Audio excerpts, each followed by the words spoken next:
Alright Tyler, this is my instructional video on what you should get and what I use. Okay, so first let's start out with what we've been using, okay? So this is that Catfish Carolina rig that I showed you, okay? So we've got the line, the leader, this is what this is, attached to the hook. The hook is tied on here with the snell knot. Now you can use the Palmer knot or whatever, I just find that the snell works really well with the circle hook. This hook is a Gamakatsu. I use size 3. They're octopus circle. You want to get octopus circle, whether it be size 3, 4, 5, 6, whatever. I prefer between size 2 and 3, but I've been known to go all the way up to size 10. Okay, you can see the difference here, alright? Then this is a size 6. Very useful with your extremely large catfish.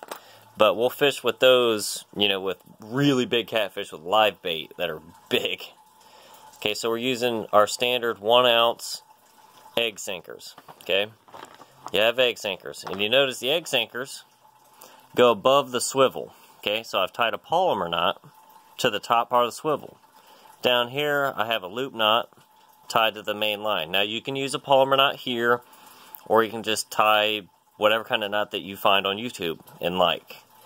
My leader is typically between a foot, 3 feet, and even 4 feet like this one to give the fish a little bit extra pull. So these weights are going to sit here on the bottom.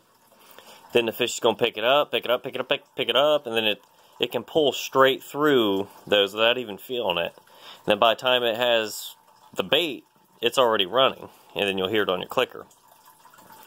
These are the barrel swivels I use.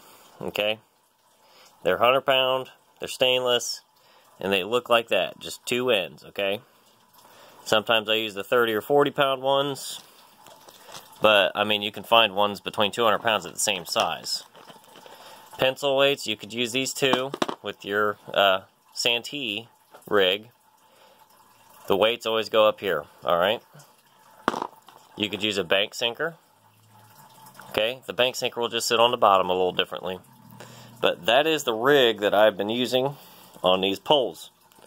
Now, with these certain types of poles, you got the big ones that we've been using, okay? And you've got the Shimano Cardiff 400A here, which is really nice, top of the line type stuff. Or you can go with the Akuma, okay? The Akuma Classic XTs. Anything along those lines, just as long as they don't have like the depth counter on there, because it's unnecessary. Those are trolling reels. Okay, these are casting reels. The size of your pole really just depends on what kind of fish you're fishing for. If you're fishing for anything that's really big and you want to get it way out there, use the big poles like those over there.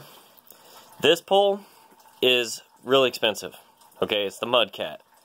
You could use this for really large, really small. It just depends. It's a 7-foot rod.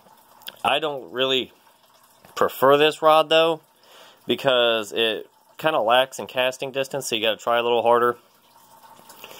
And, you know, that's about it as far as that's concerned. It's a very durable rod. But the big rods, you have the best combo altogether for catfish. I like this one because if I wanted to gear it up for something smaller like muskie or whatever, I could still do that and fish for smaller catfish exclusively if I wanted. But this is part of the tutorial. If you have any questions, you know where to talk to me. Bye.